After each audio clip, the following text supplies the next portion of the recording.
Two security personnel from the Homeowners Association trespassed into my residence at 2 o'clock in the morning.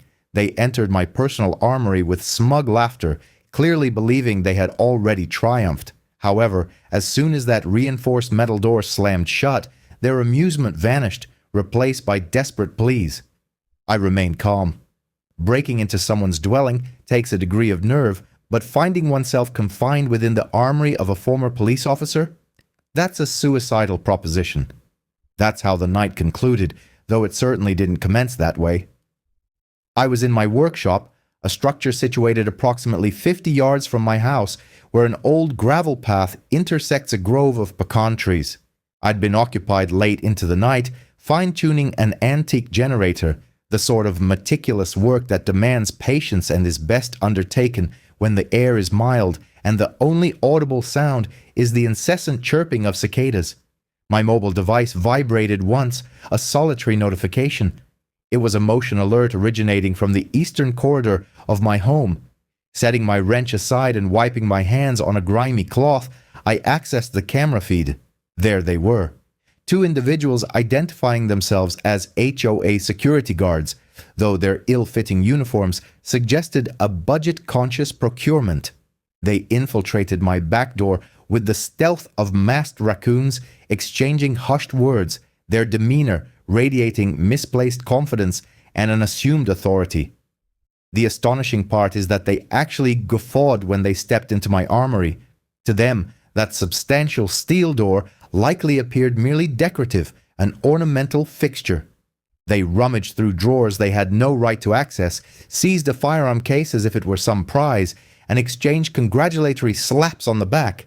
That was the precise moment I activated the locking mechanism. Even from my workshop, the resonant boom echoed across the grounds, a deep, metallic thud carrying with it a palpable sense of menace. The steel door had sealed shut behind them, encasing them within 6 inches of reinforced plating. Their laughter ceased with abrupt finality, as if the world had suddenly fallen silent. I did not hasten my return. I traversed the gravel path at my own leisurely pace, the crunch of my boots under the moonlit sky accompanying my steps.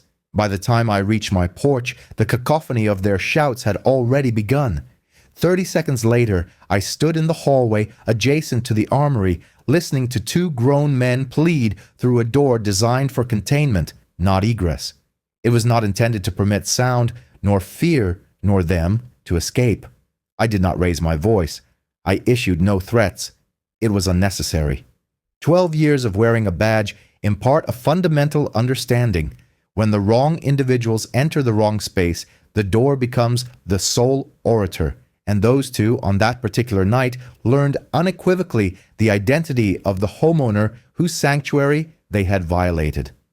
One might assume that an evening such as that would unsettle a person. In truth, it barely disturbed me. This often surprises those who are unacquainted with me. They hear tales of an armory intrusion, of HOA security, and their minds conjure images of a suburban father losing his composure. However, anyone who has navigated a life similar to mine understands that apprehension is merely another instrument in one's arsenal. It is either employed by you or it is wielded against you. I was not born with an inherent fear of the unknown, nor did my 12 years in uniform contribute to softening that particular aspect of my disposition. I enlisted in the police force at the age of 23, perhaps too young to fully grasp the ramifications, yet precisely old enough to harbor the conviction that I could rectify the world's injustices. My initial years were spent on the night shift. That is when one truly discerns the nature of people. The deceptions of daylight give way to the stark truths revealed by the darkness. I witnessed the disintegration of homes, the arduous process of mending fractured families, the plight of intoxicated individuals requiring safe passage home, and the malevolent individuals who rightfully belonged behind bars. And I quickly learned that true courage is not boisterous, it is silent. It is the individual who maintains a steady hand when the surrounding world is in turmoil. By my mid-30s, I had encountered every conceivable challenge that the badge could present. Domestic disturbances, robberies, narcotics investigations, missing persons cases, the kind of work that leaves indelible marks on a person if they are not sufficiently guarded. And at some point, the department underwent a transformation. There was a discernible shift from genuine law enforcement to political maneuvering, from factual reporting to the dissemination of carefully crafted talking points. After a period, I realized I was no longer serving the public. I was merely processing paperwork. Consequently, I relinquished my badge. There was no formal ceremony, no elaborate speech. I simply entered the chief's office, placed the badge on his desk, and departed without a backward glance. What remained unaltered was the core of my being, profoundly shaped by my tenure on the force, my instincts, my capacity for patience, my respect for established boundaries, particularly those delineating property lines. In this locale, a man's land represents the final vestige of his personal domain, a place he can claim as his own without external interference in the form of taxation, development, or intrusive marketing. Following my departure from the force, I utilized the savings I had meticulously accumulated to acquire this parcel of land. 12 acres of tranquil earth populated by cedar trees that sway rhythmically when storms approach. A gravel road meanders through the landscape as if recalling the individuals who originally constructed it. It is a place of such expanse that the nearest neighbor would find their cough carried away by the wind before it could be heard. I erected my home with the same deliberate approach I applied to all my endeavors, unhurried, steadfast, and built to endure far beyond my own lifespan. Subsequently, I added the workshop, followed by the armory. This was not an act of paranoia, but rather a reflection of my traditional values. One safeguards what one possesses, be it a temperamental tractor or a rifle passed down through generations. Throughout my years residing here, I encountered not a single issue, not one. For an extended period, the world seemed to honor the sanctity of the property line. Most mornings unfolded with a comforting simplicity, the aroma of freshly brewed coffee mingling with the crisp air, my dogs patrolling the perimeter as if they were the rightful proprietors of the land, the sun rising with such languid grace that one might suspect it was waiting for my acknowledgement. On such days I would whistle a tune, stroll along my gravel path, and contemplate the profound good fortune of discovering a patch of earth that demanded nothing in return, but offered its bounty generously. I envisioned spending the remainder of my days in this manner, tending to what needed repair, overlooking what did not, and savoring a tranquility that has become increasingly elusive in modern times. However, tranquility is a delicate commodity. It can shatter with alarming speed if subjected to undue pressure, and it fractured on the day the Cedar Ridge Homeowners Association established its presence across the road. Their arrival heralded meticulously maintained streets, uniform mailboxes, a compendium of regulations thicker than any holy text, and a president, Karen Sterling, whose vocal cadence suggested an absence of any prior experience with opposition. Had I possessed foresight, I would have fortified more than just my armory door. Trouble was not merely approaching, it was already en route. Cedar Ridge did not materialize gradually. 1 month, the land opposite was nothing but dense scrub and sun-baked earth. The following month, it sprouted an infestation of plastic survey markers. Then came the procession of trucks, the relentless pour of concrete, and workers encroaching upon the county thoroughfare. And before I could complete the repairs to my northern fence line, the entire development stood before me, gleaming, immaculate, and strikingly out of place, much like a city dweller attired in formal wear for a rodeo. They christened it the Cedar Ridge Homeowners Association, despite the unfortunate reality that not a single natural cedar tree remained after their earth-moving operations flattened the landscape. They constructed rows of identical houses, manicured lawns that had never known the touch of authentic soil, and streets bearing names such as Harmony Way, Meadow Circle, and Unity Lane titles that invariably suggest the very absence of these qualities. Presiding over this entire enterprise was a single individual, Karen Sterling. Her presence was discernible from 50 yards away. Impeccably pressed attire, a sharp haircut, and a posture so rigidly erect she appeared to have ingested a yardstick. Her voice was clipped and refined, as if each utterance had been meticulously rehearsed before being released into the public sphere. Most individuals who choose to reside in these HOA-governed neighborhoods seek nothing more than safe streets and a serene yard. Karen, however, craved dominion. The kind of control that is facilitated by laminated rules, penalty notices, and a cadre of residents too, intimidated to challenge her excesses. Initially, I paid her little mind. She remained on her side of the demarcation, I on mine.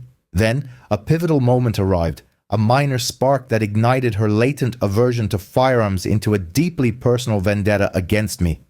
It was a warm Saturday morning, the kind where the air feels dense enough to chew. I was seated on my porch, meticulously cleaning an antique 30-30 lever action rifle. A cherished family heirloom, its action was as smooth as polished glass, and after 50 years, its accuracy remained impeccable. I had performed this ritual countless times before. Clean, oil, wipe down, repeat. There was nothing ostentatious or reckless in my actions. It was simply a former police officer attending to his equipment. Coincidentally, Karen was passing by with her adolescent son. The boy appeared listless, immersed in his earbuds, oblivious to his surroundings. Karen, however, fixed her gaze upon the rifle as if I were brandishing a venomous serpent. She halted abruptly in the middle of the road. "Excuse me," she commanded, her tone suggesting a personal affront to the heavens. I slowly raised my head. "Good morning." "That is entirely inappropriate," she retorted sharply. "My son could have been traumatized." Her son, meanwhile, had not even registered my presence. I responded in the manner befitting a seasoned law enforcement officer, my voice calm, my demeanor polite. "Madam, I am on my own property, attending to a legally owned firearm, which is being handled in a safe direction." "That does not render it acceptable," she hissed. "People in this area do not wish to be exposed to weapons. This is a civilized community." I nearly chuckled. Civilized communities, I mused, rarely feel the need to announce their status. I continued wiping the barrel, entirely unfazed. "This is not your community," I stated. "This is my land." Her jaw visibly tightened, its movement akin to a hinge straining under excessive force. She pulled her son closer, uttering a dramatic whisper before storming away. The boy cast a fleeting glance in my direction, his expression mirroring the typical teenage reaction to Brussels sprouts, mild bewilderment and a distinct lack of concern.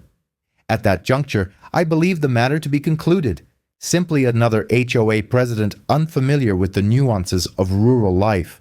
However, individuals like Karen do not readily relinquish their grievances, and she certainly did not let that particular incident fade. A week later, a neighbor, an old rancher named Bill, paid me a visit and remarked, "Have you heard the chatter from the Cedar Ridge folks? Rumors are circulating. They're saying you're some unstable ex-cop who hoards firearms." I raised an eyebrow. "Unstable?" Bill shrugged. "The HOA lady claims your gun display frightened her family." It was then that I understood this was not about regulations or safety concerns. It wasn't even fundamentally about firearms. It was about wounded pride. I had inadvertently embarrassed Karen by refusing to yield to her perceived authority. And for some, the inability to maintain absolute control is an unbearable state. From that moment forward, Cedar Ridge ceased to be merely a neighborhood. It became a brewing tempest on the wrong side of my property line. And Karen Sterling was not content to await the inevitable lightning strike. She was actively cultivating the storm clouds herself. The initial incursion was not accompanied by shouting or the wail of sirens. It arrived in the form of individuals clad in tucked-in polo shirts, their clipboards clutched as if they were formidable weapons. It was a Tuesday morning, the sky clear, the air cool, the kind of morning where even the breeze seems to carry an air of politeness. I had just exited my workshop when I noticed 3 men positioned at my southern gate. They were not ranchers nor county employees, and their presence was demonstrably not coincidental. Their shirts bore the inscription Cedar Ridge Community, stitched in a font that strained to convey an air of officialdom. They stood rigidly like fence posts, their hands clasped behind their clipboards, adopting the posture of men who had practiced projecting importance in front of a mirror. As I approached, the man at the forefront straightened as if an unseen string had been pulled within his spine. "Good morning, sir," he declared, his tone echoing that of a mall security guard addressing teenagers lingering in the food court. I halted on my side of the fence. "Good morning," I replied. "We are here on behalf of the Cedar Ridge HOA," he continued, "to conduct a safety and compliance inspection pertaining to firearm storage on adjacent properties." I raised an eyebrow. "Adjacent properties?" I inquired.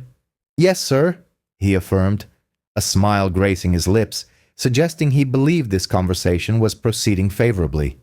"We have received reports of visible firearm activity. We need to ensure your storage practices align with community safety expectations." Community safety expectations dictated by an HOA to which I did not belong. Regarding firearms, they possessed no legitimate grounds to even mention. Before I could offer a response, the man to his left stepped forward. He appeared younger, perhaps in his early 20s. His haircut was neat, his shoulders stiff, and his eyes betrayed a nervous disposition. His fingers tapped rhythmically against the corner of his clipboard as if attempting to expel pent-up anxiety. He did not meet my gaze for long. Individuals of his apparent age rarely do when complicit in an action they suspect is morally questionable. Unbeknownst to me at the time, this young man would eventually play a significant role. The leader, his smile still in place, extended a sheet of paper through the gate. "In accordance with Section 4(b) of the Cedar Ridge Safety Mandate, we require temporary access." He held the document steady, clearly anticipating my acceptance. I made no move to take it. Instead, I leaned forward slightly, studying it from my vantage point. There was no need for physical contact, no requirement to be closer. The inaccuracies were immediately apparent. An incorrect county seal, improper formatting, subsections that did not exist, and most critically, the fact that HOAs are legally prohibited from issuing mandates that extend beyond their own property boundaries. "This is an illegitimate document," I stated. The leader's smile faltered for a mere fraction of a second before reasserting itself, though now with a noticeable tightening. "It authorizes us to—" "No," I interjected, my voice unwavering. "It authorizes you to turn around and depart before you find yourself in further difficulty." The younger guard swallowed audibly. He whispered, his voice barely audible to me, "We should not be here."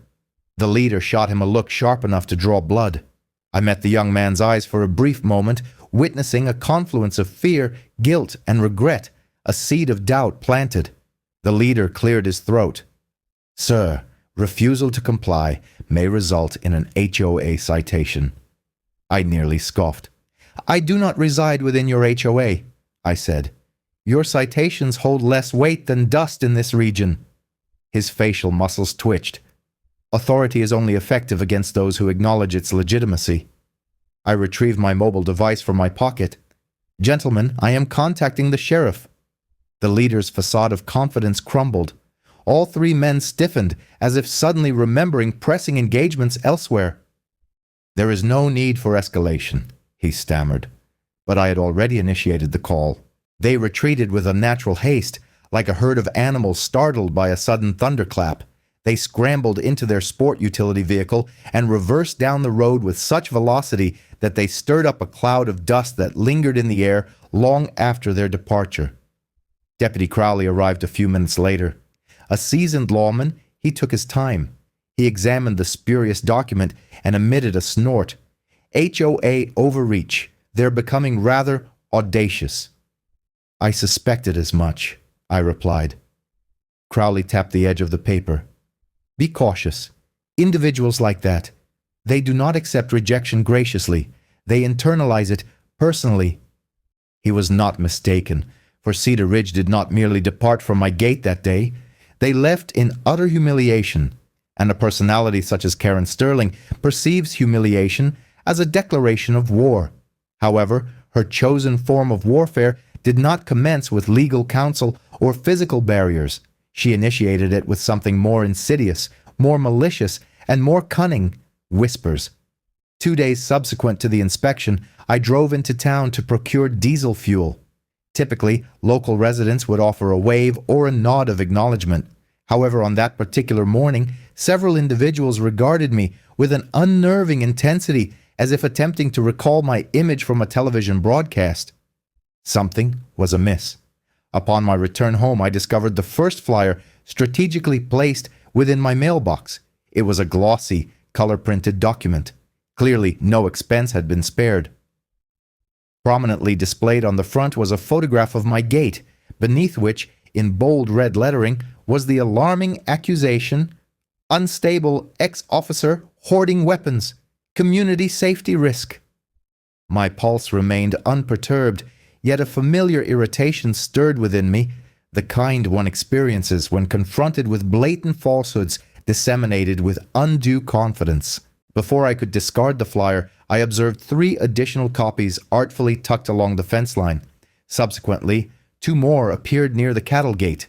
Someone had been exceptionally busy. However, the true impact of this campaign did not manifest until the evening. Approximately 7 o'clock in the evening, a familiar county-issued sport utility vehicle proceeded up my driveway, its passage marked by a trailing plume of dust reminiscent of a comet's tail. Deputy Crowley emerged from the vehicle, his hat brim pulled low, his hands resting on his belt. His expression was devoid of its usual geniality. "A social visit?" I inquired. He offered a single, decisive shake of his head. "A slow one. The kind that suggests you won't appreciate the news. May I come up?" he asked. We took seats on the porch. I offered him a chilled bottle of water. He did not accept it. "Look," he began, "I need to inform you of something before it completely blindsides you." "Proceed," I encouraged. He rubbed his jaw. "We've been receiving calls." "What sort of calls?" "Reports," he stated. "Complaints originating from Cedar Ridge residents. A significant volume. All concerning you." I remained silent, allowing him to continue. "They are submitting written statements alleging that you brandish firearms at individuals, that you are unstable, erratic, and dangerous." I exhaled a breath through my nose. "All of that is utter fabrication." "Oh, I'm aware," he conceded. "Hell, half the deputies in this county know you better than their own relatives. But the sheer number of these complaints," he shook his head, "that's what's causing concern." I leaned forward. "State your purpose directly." Crowley met my gaze. "They are constructing a case." And there it was. The ultimate objective Karen had been pursuing. Not merely to discredit me nor to intimidate me, but to instigate a red flag petition, a legal maneuver that empowers a judge to confiscate an individual's firearms based on perceived mental health deficiencies. "They are alleging," Crowley continued, "that you brandished firearms at children, threatened neighbors, exhibited paranoid behavior, and spoke of defending your property through force. Individually, none of these claims hold much water. However, when documented, they present a rather unfavorable picture." My jaw tightened. "Are you giving any credence to this?" he scoffed. "Not a single word, but let me be perfectly clear. If they amass sufficient signatures, the judge is compelled to at least review the matter." This had transcended mere gossip. It had evolved into a strategic maneuver, a calculated legal ambush. Crowley sighed. "I felt it was imperative you heard this directly from me, rather than facing a formal inquiry at 6 o'clock in the morning." I nodded. "I appreciate your consideration." He stood, adjusting his hat. "One more thing," he added. "Karen Sterling. She is the one orchestrating these complaints. She is portraying you as a ticking time bomb, a former police officer with unresolved trauma. She claims to be concerned for the well-being of the community." I emitted a single sharp, cold laugh. "She covets my firearms." "She desires control," Crowley corrected, "and her audacity is escalating." After he drove away, I remained standing on the porch, observing the settling dust and the fading remnants of daylight disappearing behind the cedar trees.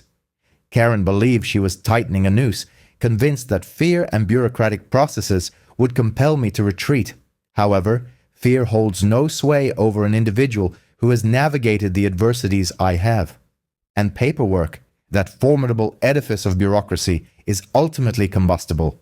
The insidious campaign of whispers was one thing. Cheap flyers and fabricated online narratives posed no genuine threat to a man who had faced tangible dangers. But what transpired next was a different matter altogether. It was calculated. It commenced in the late afternoon, the sun low in the sky, the air heavy, and the dogs exhibiting signs of unease. I was in the workshop, attending to a hydraulic line on the tractor, when I detected movement near the main gate. This time, it was not the approach of vehicles, nor the presence of local residents engrossed in their mobile devices. It was 3 men again, distinct from the previous group, yet cut from the same cloth, the same polo shirts, the same cargo pants, the same ersatz projection of authority. However, this time, they were accompanied by a fourth individual, older and more distinguished, carrying a leather-bound folder as if it contained the very foundations of the Constitution. They advanced directly to my gate, forming a precise line shoulder to shoulder, and pressed the intercom button with an air of proprietary entitlement. "Mr. Dalton," the older man began, his voice carrying a manufactured gravitas, "we are here with an official directive." "Official?" I mused, the word tasting unusually peculiar when uttered by individuals who lacked any legitimate authority to employ it. I stepped out of the workshop and made my way down the gravel path, my boots crunching rhythmically, deliberately. "Afternoon," I greeted them. "Sir," the older gentleman replied, his smile practiced and disarming. "We are here to conduct a mandatory safety inspection concerning your firearms. You have been served with an order, and we require immediate access to your property." He opened the leather folder and held a document toward the gate. I made no move to retrieve it. I did not even approach closer. I simply leaned my forearm against the top rail, scrutinizing it from my current position. "Hold it steady," I instructed. He complied. And instantly, the indicators of deception flashed like a festive holiday display. An incorrect county letterhead, inconsistent spacing within the margins, improper formatting for a judicial decree, incongruous language for a safety advisory. The signature appeared to be a photocopy. The notary stamp bore the incorrect year, and the most glaring inaccuracy, there exists no provision within the laws of Texas for a mandatory firearm inspection conducted by an HOA. I met the man's gaze. This is a fraudulent document. He cleared his throat, the confident veneer beginning to crumble. "Sir, refusal to comply can result in—" "It is not an order," I stated flatly. "It is a prop." The younger guard's position behind him stiffened perceptibly. "Sir," he attempted again, "we are authorized to enter your property per this directive." I tapped the screen of my mobile device. "I am contacting the sheriff." This statement visibly unnerved them. "Now, sir, let us avoid escalating this situation." But I had already commenced dialing. "Escalation," I declared, "occurs when an individual breaches the law. You are currently standing at my gate presenting forged legal documents. That constitutes a felony." The older man's smile completely vanished. His hand trembled almost imperceptibly, a subtle manifestation of guilt betraying the realization of impending consequences. The guards took a step backward. The tension dissipated like a snapped rubber band. They did not flee, but their desire to do so was palpable. Deputy Crowley arrived with remarkable speed, arriving far too swiftly for these individuals to regain their composure. He lowered his window before even exiting his vehicle. "Let me see it," he commanded. The elderly gentleman reluctantly extended the official document. Crowley made no move to accept it, nor did he make contact with the paper. He simply observed it for a few moments, a deep exhalation escaping him. It was the kind of breath a person takes when utterly weary of foolishness. "This is fabricated," he stated. "Pathetically so," the older gentleman stammered. "It's an enforcement directive for—" Crowley interrupted him with such abruptness that one of the younger security personnel visibly flinched. "You do not enforce anything within this jurisdiction, not on private property, not with counterfeit paperwork, and certainly not under my purview." He then turned his attention to me. "Dalton, your assessment was correct. They aren't merely constructing a case, they are manufacturing one." The realization struck me with more force than I had anticipated. Crowley continued, his voice lowered. "I've witnessed homeowners associations engage in trivial ploys, but this—" He held the document between two fingers as though it were contaminated. This signifies intent, and intent leads to arrests. He shifted his gaze back to the four men. You gentlemen are departing immediately, and should I discover any one of you responsible for drafting this drivel, I will personally ensure your escort to the county detention facility. They offered no objection, no retort, and avoided my gaze. They departed swiftly, their vehicle accelerating even faster. The plume of dust trailing them seemed to symbolize shame being swept away by the wind. Crowley watched until they were out of sight, then turned back to me, his demeanor calmer but not necessarily relieved. Dalton, he said quietly, you will retain this document. Do not crease it, do not tear it, and do not discard it. Place it in a protective bag and deliver it to the station first thing tomorrow morning. I gave a slight nod. It is now evidence, he elaborated, and not inconsequential evidence either.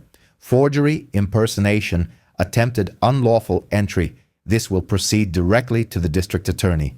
He then gave me that particular look that law enforcement officers share when they anticipate a situation will deteriorate further before any improvement can be seen. Reinforce security measures, he instructed. They are operating from a place of desperation, and desperate individuals resort to reckless actions. He tipped his hat, returned to his patrol vehicle, and drove away, his pace slow and contemplative, much like a man leaving the periphery of a storm he knows has not yet dissipated. I remained alone by the gate, the counterfeit order dangling from my fingertips, the last rays of sunlight disappearing behind the cedars. A single truth began to solidify within me. This was no longer mere harassment. This transcended HOA disputes. It was far from petty. It was a calculated strategy, a warning shot, and they were only just commencing their campaign. I turned to retrace my steps up the driveway, but the distinct sound of boots shuffling on gravel halted me. I made no move to draw a weapon. There was no necessity for it. The footsteps were light, hesitant. I turned back towards the road. A figure emerged from the dappled shadows beneath the tree line. It was the younger guard, the nervous one. He hadn't left with the others, or perhaps he had circled back on foot. He approached the gate with his hands held openly, clutching a substantial manila envelope as if it were an explosive device. He passed it through the bars without uttering a single word. Evan remained motionless for a moment after handing me the evidence packet. He stood there on the county gravel as if awaiting a lightning strike. "Sir, I realize this is a considerable amount," he whispered. "I am listening," I replied. His breath hitched audibly as he spoke. "Karen isn't merely upset about your firearms," he said quietly. "She's consumed by them. Ever since she observed you cleaning one on your own porch, on your own property, she's been portraying you to the Cedar Ridge board as a threat." I gave no outward reaction. It was unnecessary. "However," he continued, "tonight she revealed the true extent of her scheme." I remained silent, allowing him to elaborate. "She authorized a forced confiscation," he stated. "Not legally sanctioned, not officially requested, not even reported, merely her directive." My jaw muscles tensed. "Clarify, seizure." "She engaged 2 contractors specializing in repossession from San Marcos," he explained. "They apparently believe they are undertaking a public safety initiative. She informed them that your firearms constituted unregistered hazards and that their removal was a matter of public welfare." That particular phrase resonated with an unsettling dissonance, settling in my stomach like solidified concrete. Evan glanced over his shoulder again, twice. "The USB drive contains the financial records," he confided. "Bogus invoices, undocumented transfers, $52,400 in withdrawals, all sanctioned by a single individual." We both understood who he was referring to, but Evan wasn't finished. He swallowed. "There is something else." I waited. "They are coming tomorrow," he disclosed, "between 1 and 3 in the morning." My hand froze mid-motion toward my pocket. "Are you certain of that?" "Yes, sir. She disseminated the schedule this afternoon." He drew a trembling breath. "The operation has the code name Retrieval Night. She mentioned you would be largely asleep." Naturally, she would assume that. Evan's voice wavered once more, this time tinged with guilt. She even stipulated that if anything were to go awry, she would hold you accountable. She declared she would inform Sheriff Crowley that you were exhibiting instability due to your extensive firearm collection. That piece of information stung more than the impending timeline. "Why confide in me?" I inquired softly. He finally met my gaze. "Because if this unravels, she intends to implicate me entirely," he whispered. "She's already drafted a statement. It asserts that I authorized everything. It claims I mismanaged funds. It alleges I hired the contractors." He shook his head in evident disdain. "But I never signed anything. She forged my initials." I allowed him a moment to collect himself, to release the burden he was carrying. Then he handed me the envelope as if it were the only thing tethering him to survival. "It's all in there," he said softly. "Emails, meeting minutes, plans, the schedule, the invoices. She's framing both of us, sir, but only one of us has a genuine opportunity to thwart her." "You did the right thing by coming here," I assured him. He nodded, though the relief did not reach his eyes. "If she discovers I spoke with you," he murmured, "she will ruin me." "She will not," I promised. He retreated, still trembling, his gaze fixed on the tree line as if Karen's spectral influence might emerge from it. Before he vanished, he paused once more. "You are not the man she describes," he stated quietly. "Most of us at Cedar Ridge understand that now." Then he melted into the darkness. A man who had finally chosen a side, however reluctantly he felt about the circumstances. I stood alone by the gate, the evidence in my hand, the threat of tomorrow looming, and experienced a sensation I hadn't felt since relinquishing my badge. Serenity. Because now I understood precisely what was about to transpire and what I intended to do about it. Tomorrow, between 1 and 3 in the morning, they would attempt to infiltrate the wrong residence. There exists a peculiar tranquility that descends when one anticipates malevolent intentions, not fear, not nervousness, but pure, cold calculation. I secured the gate behind me, traversed the quarter-mile expanse of the driveway, and entered my workshop. The comforting hum of the old halogen lamps bathed the metal, oil, and tools, many of which predated my own existence. It felt akin to stepping into the sole sanctuary I had ever truly frequented. I placed Evan's envelope on the steel workbench and took a deliberate breath, slow, steady. Tomorrow, 1 to 3 in the morning, an unfavorable time to breach another man's dwelling, but an opportune moment to apprehend them in the act. I activated the monitor array. 6 screens flickered to life. The main gate, the barn, the workshop, the porch, the main hall, and the armory entrance. The armory feed occupied the central position.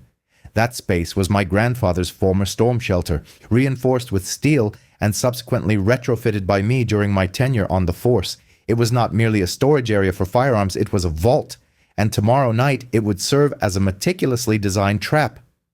I removed the panel adjacent to the monitor stack, revealing a concealed compartment housing switches and relays. Most individuals would be oblivious to its function, and that was precisely how it was intended. With a flick of a switch, the armory's robust steel door mechanism was engaged. This included a magnetic lock, an internal safety bar, and a remote deadbolt override, operable solely from this console. It was not an illicit setup, nor even legally dubious. It was simply the prudent precaution of an experienced officer prioritizing strategic control. A small red indicator light glowed, signifying readiness. I settled back into my chair, cracked my knuckles, and muttered, "Let's make this unequivocally secure." The first priority was illumination. Motion-activated sensors were positioned around the perimeter of the property.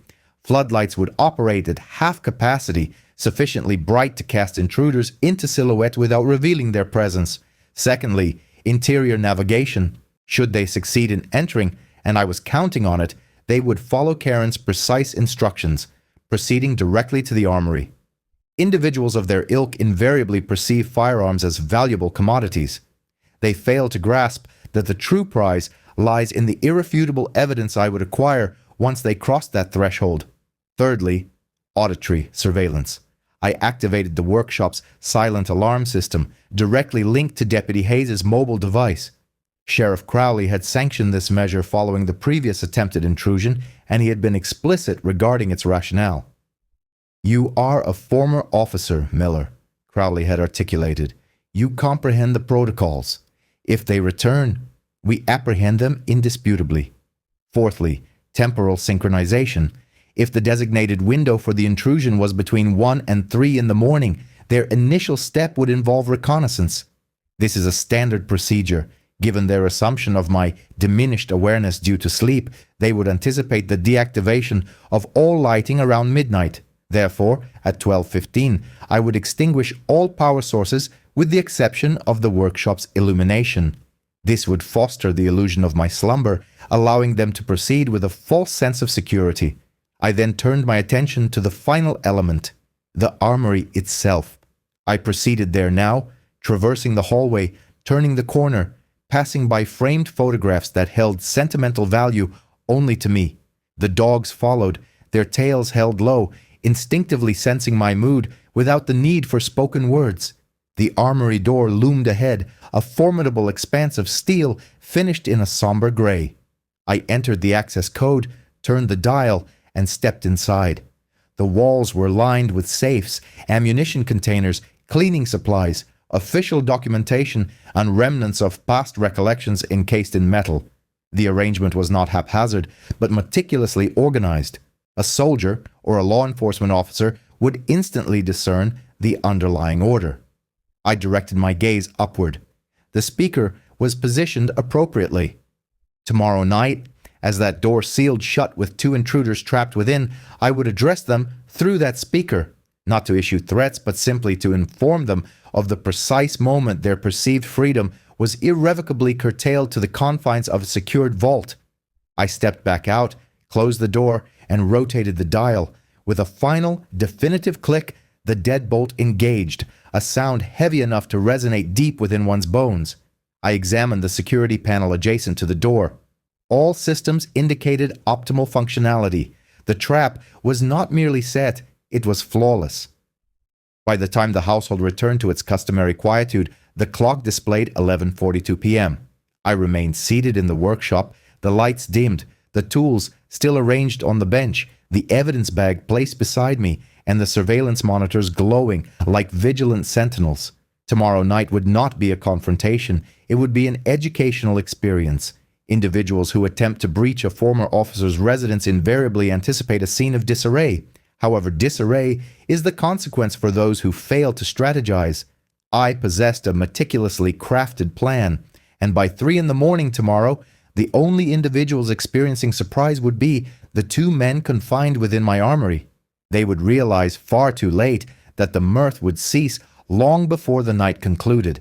There exists a distinction between passive waiting and prepared anticipation.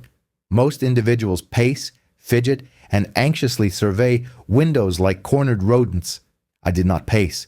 I remained seated in the darkened workshop, my chair tilted back, my boots crossed at the ankles, observing the glow of the monitors as a man might watch an approaching weather front. 12:58 a.m. The atmosphere was one of profound quiet, almost too still, the sort of stillness that inevitably precedes a disruption. The dogs were the first to react, lifting their heads, their ears swiveling towards the eastern fence, both emitting the same low, guttural growl, a warning. "Easy," I whispered. They settled, but their gaze remained fixed in that direction. Then it occurred. A motion detection alert. Camera 3, South Ridge. 2 figures clad in dark attire, moving stealthily, purposefully. Contractors. I leaned forward, resting my elbows on my knees. The taller of the 2 moved with the exaggerated confidence of someone who had consumed far too many tactical videos and absorbed none of their practical application. The shorter individual carried a backpack so laden with equipment it practically broadcasted its illicit contents. 10:09 a.m. They reached the rear porch. The taller man attempted the door. It was locked. The shorter individual produced a pry bar and began working on the deadbolt. It was almost comical. He then mouthed a word that I easily deciphered: Plan B. They shifted their focus to the window. A glass punch, spring-loaded and clearly inexpensive. A sharp crack, and the window fractured. They slipped inside with the furtive agility of raccoons raiding a vending machine, loud, clumsy, and exhibiting a misplaced sense of confidence. 1:14 a.m. Both individuals were now within my home. I activated the radio microphone. Crowley had insisted I maintain a direct link to dispatch. Workshop to Crowley, I stated quietly. Break-in confirmed. 2 suspects in the main hallway, proceeding with containment measures. Sheriff Crowley's voice responded instantly, calm, measured, and controlled. Copy that, Miller. Units en route from town. Approximately 7 to 9 minutes. Avoid direct engagement unless absolutely necessary. I wouldn't dream of it, I replied. I placed the radio down and focused my attention on the hallway camera feed. The 2 men moved through each room with excessive broadness in their movements, their weapon barrels waving around as if attempting to swat imaginary insects. Then, camera 6 illuminated the armory door. The taller man exhaled audibly. Greed flickered across his face. He retrieved the forged seizure order, brandished it at his associate as if it conferred legitimacy, then tucked it back into his vest. He then proceeded to turn the dial. It rotated freely. I had intentionally left it unlocked. He stepped into my vault as if entering a sanctuary. His partner followed, his backpack open, ready to carry away whatever he perceived as valuable. My thumb hovered over the lock control. "Come on, boys," I murmured. "A little further." They moved deeper inside, gesturing towards the weapon racks, examining the shelves, conversing rapidly. Perfect. I exhaled and pressed the button. Kachich Chank. The armory door slammed shut with a resounding steel-on-steel thunderclap that vibrated the cameras. Inside the vault, both intruders spun around, frozen. The taller man lunged at the dial, twisting, yanking, shoving, to no avail. He screamed. This time, before I initiated any further action, I reached over and activated the audio feed. Their palpable panic filled the workshop with crystal clarity. "Open the door! It's locked! It's locked! What the hell? This wasn't supposed to happen! Call Karen! Call her! Oh God! Oh God! Oh God!" Every utterance was meticulously recorded. Evidence.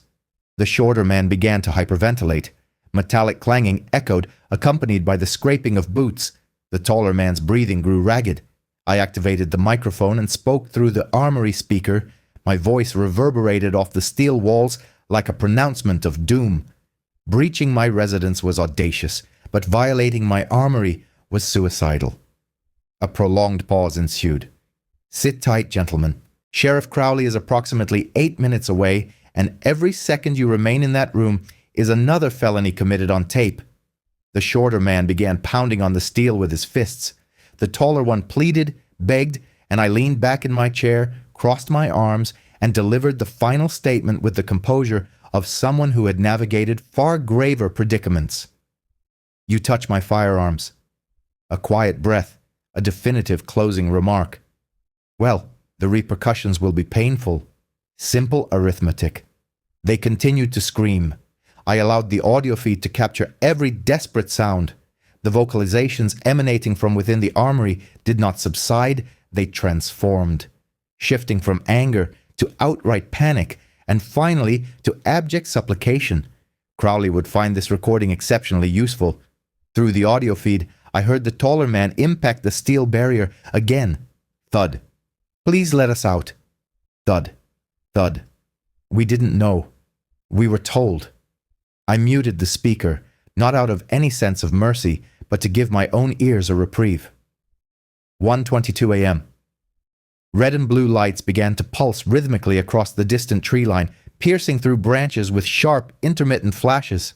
The rumble of engines followed, slow, deliberate, and confident. Sheriff Crowley did not hurry. He arrived with the assurance of a man who had already secured victory. 2 patrol vehicles pulled up. Crowley was in the lead, with Deputy Hayes directly behind him. Both emerged from their vehicles, hands resting casually on their duty belts. This was not a confrontation. It was a cleanup operation. I opened the workshop door and met them halfway across the yard. Crowley's initial words were not interrogative but declarative. "You've got them contained, Miller?" "I do," I confirmed. "Armory vault. Both individuals are inside." Hayes let out a dismissive snort. "Your armory? Lord have mercy on them." Crowley raised an eyebrow. "Any injuries sustained?" "Only to their egos." The sheriff gave a single nod. It was that subtle gesture of approval that experienced lawmen offer when observing a task executed with precision. "Show me." We proceeded inside.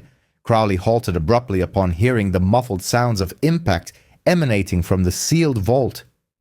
He inclined his head. "Have you activated the audio recording yet?" I handed him the tablet I had been using for documentation. It contained everything from the moment they had entered the premises. He pressed play. The armory was filled with the cacophony of terrified adult males, their panic intermingling. Crowley listened for a few moments, then emitted a low whistle. "Well," he remarked, "that's clear intent, clear trespass, clear conspiracy, and clear foolishness, all neatly packaged." Hayes added, "The judge will thoroughly enjoy this one." Crowley nodded towards the vault door. "All right, let's extract them." I entered the release code and turned the dial. The powerful magnetic locks disengaged with a profound metallic click, a sound that resonated deep within one's chest. I pulled the door open approximately 2 inches, no more. Inside, both intruders flinched backward as if startled by a sudden burst of light. The taller man raised his hands with such alacrity he nearly struck himself in the chin. "Don't shoot! Don't shoot! Don't shoot!" The shorter man dropped to his knees. Crowley stepped forward, his voice calm, yet imbued with the authority of 30 years of service. "Sheriff's office. Step out one at a time, hands elevated, no sudden movements." The taller individual complied instantly. He stumbled out of the vault, trembling so violently that the light on his vest flickered. Deputy Hayes cuffed him before he had even fully exhaled. The other man crawled forward, babbling incoherently. "She said it was legal. She said, Karen said." Crowley cut him off with a firm, icy tone.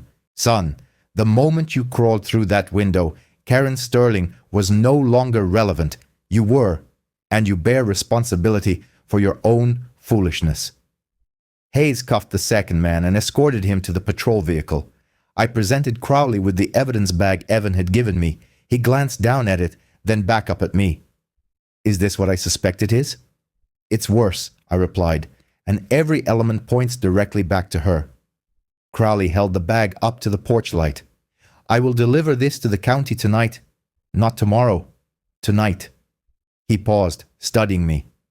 "You handled this with exemplary discretion, Miller. Truly exemplary." "Former officer, remember?" I countered. He allowed a slight smile to surface. "Yes, but most former officers would have simply subdued these imbeciles. You allowed the evidence to articulate its own case. I prefer that approach." We walked outside towards the patrol vehicles. Both intruders occupied the rear seats, their eyes wide, sweat beading on their brows, their gazes fixed on their boots as if the consequences were already etched in stone. Crowley opened the passenger door of his SUV. "Miller," he said, "you need to hear this." He activated his radio. "Crowley, to dispatch. 2 individuals in custody for felony, breaking and entering, attempted firearms theft, conspiracy, and possession of forged documents. Recommend immediate warrant review for associated HOA personnel." A burst of static, followed by a voice responding, "Copy that, Sheriff. The district attorney's office is already alerted and awaiting your evidence delivery." Crowley closed the door gently, without haste or force. He then surveyed my property, the fractured window, the secured vault door, the expanse of land behind me. "This is not concluded," he stated quietly. "Not for them, but for you." He shook his head. "You acted impeccably," I acknowledged with a single nod. "The night is not over," I replied. Crowley offered a wry smirk. No, he agreed. But the most challenging part is behind us. And with that, the patrol vehicles began to depart, two red and blue streaks receding down my gravel driveway, carrying the initial phase of Karen's undoing directly towards the county jail. The night grew quiet once more. But it was not the tranquil silence that precedes an impending storm. It was the quietude that descends when the storm finally unleashes its fury upon the deserving. The Travis County Courthouse possesses an aroma I will never forget, a blend of aged wood, desiccated paper, recycled air conditioning, and a palpable tension so thick it could be chewed through. I arrived well in advance of the proceedings. My shirt was pressed, my boots polished, and my hair slicked back. A presentation-style Sheriff Crowley always advised rookies to adopt on court days. The benches were already half occupied when I entered. Reporters, local residents, and a significant number of Cedar Ridge Reserve inhabitants who suddenly seemed to grasp that they had aligned themselves with the wrong faction for an extended period. Karen Sterling occupied the plaintiff's table, her spine rigidly erect, as if any deviation might trigger a catastrophic collapse. Her legal counsel, a man with a pallid complexion and a demeanor resembling a used car salesman in a gray suit, whispered incessantly to her, flipping through binders with the desperate hope of unearthing a miraculous loophole. She did not acknowledge my presence, not even a fleeting glance. Sheriff Crowley was seated behind the prosecution's table, his arms folded, his expression chiseled from granite, and at the conclusion of the second row, Evan sat quietly, his complexion pale, his demeanor anxious, but no longer exhibiting the fear that had previously gripped him regarding the truth. The judge entered, possessing sharp eyes, silver hair, and an unmistakable intolerance for any form of frivolousness. The case of Cedar Ridge Reserve versus Mr. Miller was called, and the clerk announced the petition for mandated compliance with property inspections and access rights. Crowley leaned in and whispered, "Good luck with that." The Homeowners Association lawyer presented their argument first. He was undeniably prepared, presenting charts depicting imaginary emergency egress points, aerial photographs alleging obstructed fire access, and complex diagrams that appeared to be stitched together from multiple unrelated arguments. Then came the statement that caused a noticeable shift in the courtroom's atmosphere. "Mr. Miller's unsecured firearms pose a danger to the community, Your Honor." Unsecured. I nearly choked on my laughter. He activated a remote and a brief edited video clip of my armory door opening was displayed. Crucially omitted was the break-in itself, the fabricated legal documents, the ensuing panic, the shouting, and the specific plea, "Call Karen." Karen, observing the playback, nodded with an air of self-satisfaction as if witnessing a documentary celebrating her own genius. Then the district attorney, Miss Davis, stood, and the room's ambience transformed. "Yes, Your Honor," she stated calmly. "We also possess video evidence." She clicked her laptop, and the genuine footage filled the courtroom. The real recording showed two individuals stealthily moving across my property, breaking a window, and whispering, "Armory." The footage then depicted them flashing forged seizure papers, entering my vault, and finally, the steel door slamming shut with a resonant clank. The sound reverberated through the courtroom speakers, followed by the audio of their growing panic, their frantic pounding, and their desperate cries. "Call Karen. She said this was legal. She said we had the authority. Open the door." The next segment brought Karen to a frozen standstill. My voice, amplified through the armory's speaker system, declared, "Breaking into my home was audacious. Breaking into my armory was an act of suicidal folly." The courtroom fell into a silence that was more than just quiet. It was stunned. A reporter's dropped pen sounded like a gunshot. Karen's face became ashen. Her lawyer ceased to blink. The judge leaned forward, his fingers steepled. Miss Davis continued, producing the evidence bag Evan had entrusted to me.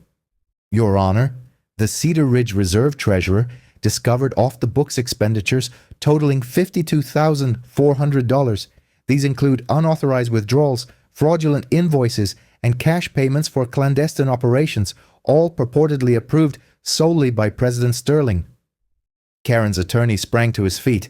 "Objection! The judge, without even glancing at him, instructed, "Sit down." Miss Davis proceeded smoothly, like polished glass. "Furthermore, we have testimony." Evan stepped forward. His voice initially wavered, but then steadied, conveying the conviction of someone taking a principled stand. President Sterling informed us that the break-in would be sanctioned. She forged my initials on 2 invoices and personally hired those individuals. She claimed Mr. Miller's armory was detrimental to the community's image and that we needed to confiscate his firearms by any means necessary. She assured the board that I would bear the responsibility if anything went awry.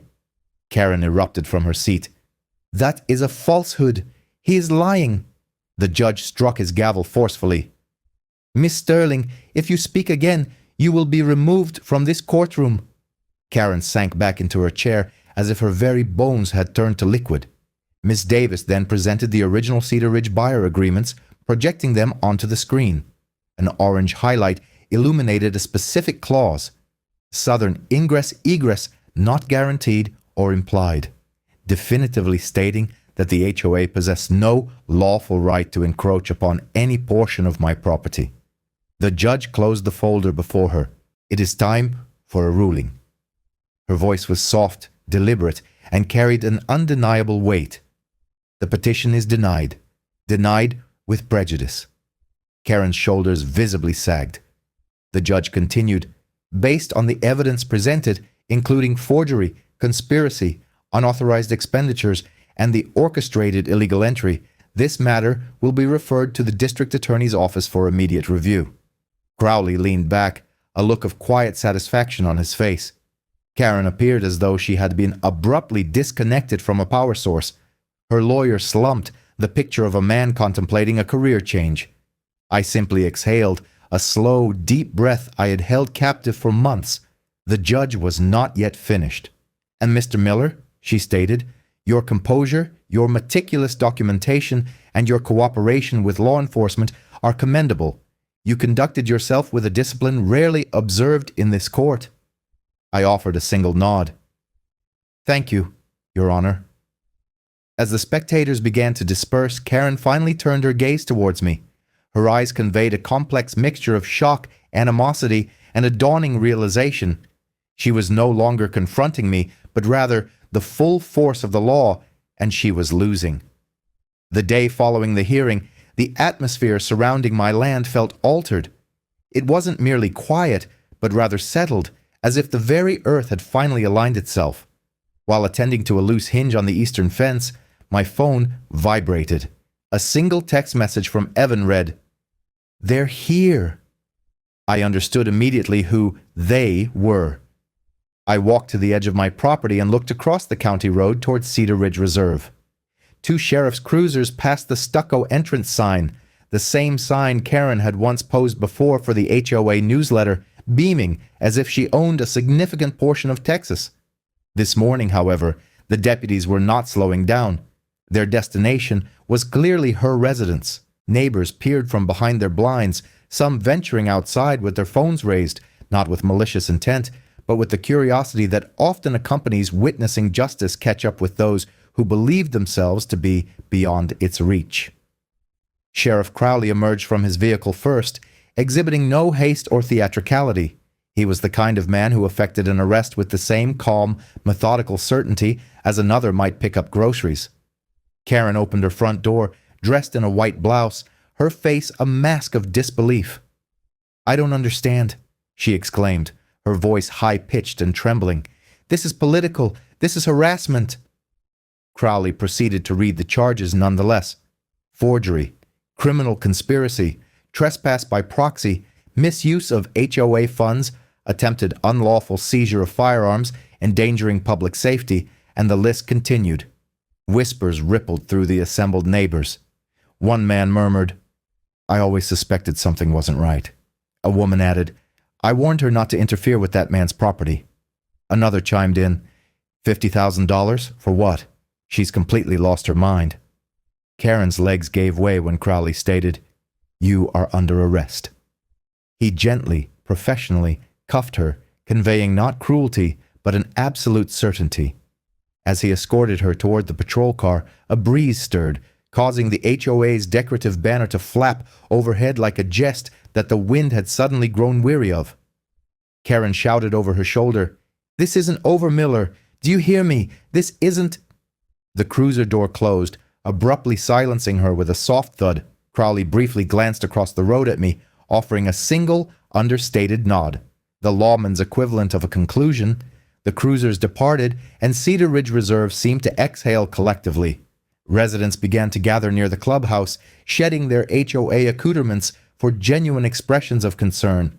An impromptu meeting commenced, during which frustrated voices echoed, "We trusted her. She lied about everything. Where did the money go? Who authorized this? She dragged us into a legal quagmire." By nightfall, Cedar Ridge Reserve had unanimously voted to suspend all HOA activities pending the state's investigation. 2 weeks later, the resolution arrived swiftly and decisively. The HOA was dissolved, its charter permanently revoked, and a state-appointed financial overseer was assigned. Evan visited my property the following day, no longer as treasurer or whistleblower, but as someone who had finally surfaced after a prolonged submersion. "I never intended for things to escalate this far," he admitted. "I understand," I replied. He hesitated. "Do you harbor resentment towards us, Miller?" I shook my head.